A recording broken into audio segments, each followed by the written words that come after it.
আজ থেকে প্রায় ৭,০০০ বছর আগে মহাভারতের যুদ্ধে ভগবান শ্রীকৃষ্ণ অর্জুনকে গীতার উপদেশ দিয়েছিলেন। পুরাণ কথায় আছে যে গীতায় জীবনের সমস্ত রকমের সমস্যার সমাধান আছে। গীতায় বলা শ্রীকৃষ্ণের বাণী আজও জীবনে এগিয়ে যাওয়ার অনুপ্রেরণা দেয়।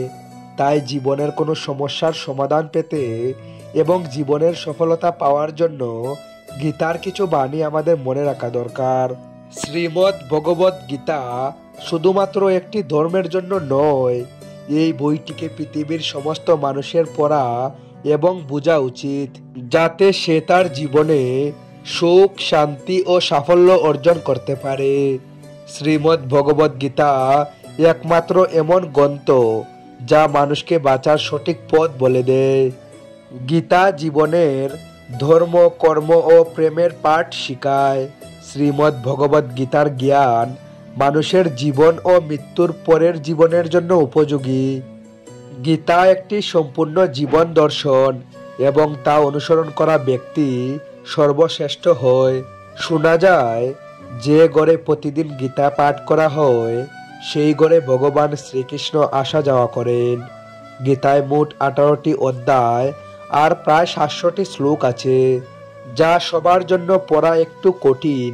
তাই আজকের এই বিশেষ ভিডিওতে আমরা শ্রীমদ্ ভগবদ গীতার কিছু শ্লোক সম্বন্ধে কথা বলবো, যা শুনে আপনি শ্রীমদ্ ভগবদ গীতার প্রকৃত অর্থ জানতে পারবেন। এই জন্য এই কথাগুলি আপনি প্রতিদিন রাতে ঘুমানোর আগে এবং সকালে ঘুম থেকে উঠে অবশ্যই শুনে নেবেন। তো চলুন শোনা যাক শ্রীমদ্ ভগবদ গীতার কিছু মূল্যবান শ্লোক সম্বন্ধে। শ্রীকৃষ্ণ বলেন, এই সংসার আমারই মায়া দ্বারা আচ্ছন্ন। এই সংসার আমার দ্বারাই সৃষ্টি হয়েছে। আমি এই সংসারের পালন কর্তা, আবার আমি সবকিছুর বিনাশও করে থাকি। আমি অতীত, বর্তমান এবং ভবিষ্যতের সকল প্রাণীকে জানি, কিন্তু বাস্তবে আমাকে কেউই জানতে পারে না।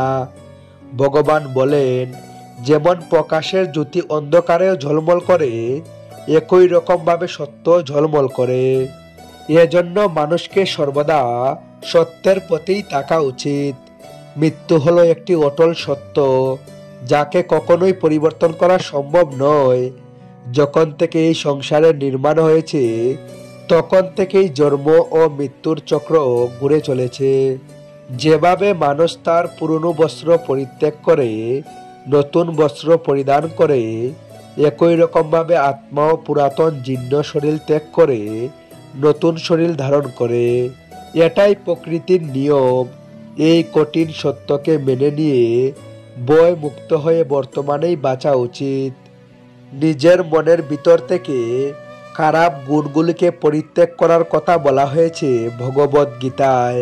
অহংকার, রাগ, কঠোর বাণী এবং অজ্ঞানতা এইসব থেকে মানুষকে দূরে থাকা উচিত। সৎ গুণগুলিকে নিজের জীবনে ধারণ করা উচিত। এর ফলে জীবনে পরম শান্তির অনুভূতি হয়। শ্রীকৃষ্ণ আরো বললেন, এই সংসারে জ্ঞানের মতো পবিত্র আর কিছুই হতে পারে না। জ্ঞানের প্রতি জিজ্ঞাসা থাকলেই জ্ঞান লাভ করা যায়।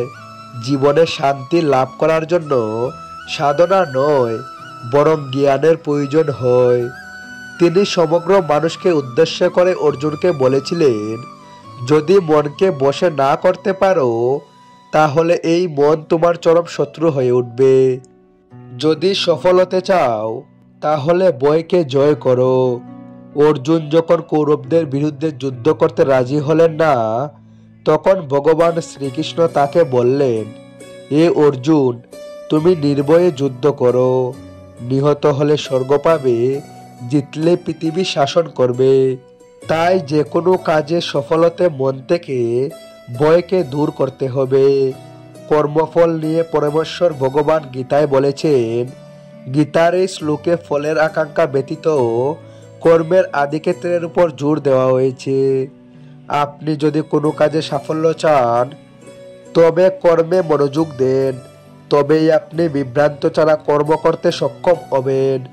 গীতায় বলা হয়েছে, ফল কামনা করে কর্ম করলে কর্মের দিকে কম আর ফলের দিকেই বেশি মনোযোগ থাকে। যতক্ষণ না তুমি নিজের কাছে হেরে যাচ্ছ ততক্ষণ এই পৃথিবীর কেউ তোমাকে হারাতে পারবে না। দুর্বল তুমি নও, দুর্বল তোমার সময়। আর সময় প্রত্যেকের পরিবর্তন হয়। যারা প্রকৃত জ্ঞানী ব্যক্তি তারা না তো মৃত ব্যক্তির জন্য শোক করেন, না তো তাদের জন্য শোক করেন যারা জীবিত আছেন। কারণ তিনি জানেন যে মারা গেছে সে আবার জন্ম নেবে, আর যে জীবিত আছে সেও একদিন নিশ্চয়ই মারা যাবে। ভগবান শ্রীকৃষ্ণ বলেন, মনের শান্তি থেকে বড় সম্পদ এই পৃথিবীতে আর কোনো কিছুই নেই। যে ব্যক্তি নিজের মনকে শান্ত রাখতে শিখে গেছে তার থেকে বড় ধনী আর এই সংসারে কোথাও নেই। সময় কখনো মানুষের তৈরি পথে চলে না, মানুষকেই সময়ের তৈরি পথে চলতে হয়। একেই তো নিয়তি বলে। জীবন তখন কঠিন মনে হয় যখন আমরা নিজেকে পরিবর্তন করার পরিবর্তে পরিস্থিতিকে পরিবর্তন করার চেষ্টা করি। কর্মই হলো সব থেকে বড় ধর্ম। ভগবান শ্রীকৃষ্ণ গীতায় অর্জুনকে উপদেশ দিতে গিয়ে বলেছেন, মনুষ্য কর্ম করার জন্যই পৃথিবীতে জন্ম নেয়, আর কর্ম না করে কেউ কোনোকালেও থাকতে পারে না। পরিণামের কথা চিন্তা না করে মানুষকে নিজের কর্তব্য পালন করে যাওয়া উচিত। ক্রোধ মানুষকে নরকে টেনে নিয়ে যায়। ক্রোধ করার জন্য মানুষের মন অশান্ত হয়ে পড়ে। আবেগের বশে তখন সে নিজেই নিজেকে ক্ষতি করতে শুরু করে। ভগবান শ্রীকৃষ্ণ বলেন, মনুষ্যকে ক্রোধ এড়িয়ে চলতে হবে। যতই রাগ হোক না কেন নিজেকে নিয়ন্ত্রণ করার প্রচেষ্টা করতে হবে। এই সংসারে আজ যা তোমার কাছে আছে গতকাল তা অন্য কারোর ছিল, আগামীকাল তা অন্য কারোর হয়ে যাবে। তুমি এই পৃথিবীতে কালিয়াতেই এসেছো, আর তোমাকে কালিয়াতেই ফিরে যেতে হবে। মনের উপর নিয়ন্ত্রণ রাখা অত্যন্ত জরুরি। মানুষের মন বায়ুর মতো চঞ্চল হয়ে থাকে। এই মনের জন্যই মানুষ কাম বাসনার প্রতি আকৃষ্ট হয়ে নিজের লক্ষ্য থেকে ভ্রষ্ট হয়ে যায়। যদি জীবনে সফলতা পেতে হয় তাহলে মনের উপর নিয়ন্ত্রণ পাওয়া খুবই জরুরি। মনকে নিজের বশে করতে পারলে মস্তিষ্কের শক্তি থেকে কেন্দ্রীভূত হয় এবং তার জন্য কাজের সফলতা পাওয়ার সম্ভাবনাও বৃদ্ধি পায়। গীতা আমাদের শেখায়, যে ব্যক্তি নিজের মনের উপর নিয়ন্ত্রণ লাভ করেছে তার মনে অপ্রয়োজনীয় চিন্তাভাবনা এবং কামনা বাসনা প্রবেশ করতে পারে না। সে অকারণ ইচ্ছা থেকেও নিজেকে দূরে রাখতে পারে, আর তার সাথে ব্যক্তি নিজের লক্ষ্যকেও সহজেই জয় করে নিতে পারে না। সদা সন্দেহকারী ব্যক্তি এই জীবনে শান্তি পায় না, না তো অন্য জীবনে। আর সেই জন্যই তুমি সন্দেহের প্রবণতা থেকে দূরে থাকো। অধিক সন্দেহ করলে মনের সমস্ত শান্তি নষ্ট হয়ে যায়, আর ব্যক্তি ভ্রমের বশে ভূতি হয়ে আপনজনদের সঙ্গে সব সম্পর্ক নষ্ট করে ফেলে। শরীরের সৌন্দর্য মনকে আকর্ষিত করে, কিন্তু স্বভাবের সৌন্দর্য হৃদয়কে আকর্ষিত করে। সেই জন্য মানুষের স্বভাব সর্বদা নির্মল হওয়া উচিত। কে কি করছে, কেন করছে এবং কিভাবে করছে এইসব থেকে যত দূরে থাকবেন ততই তুমি সুখী থাকবেন। তো বন্ধুরা, আজকের ভিডিওতে এতটুকুই। আবারও দেখা হবে নতুন আরেকটি ভিডিওতে।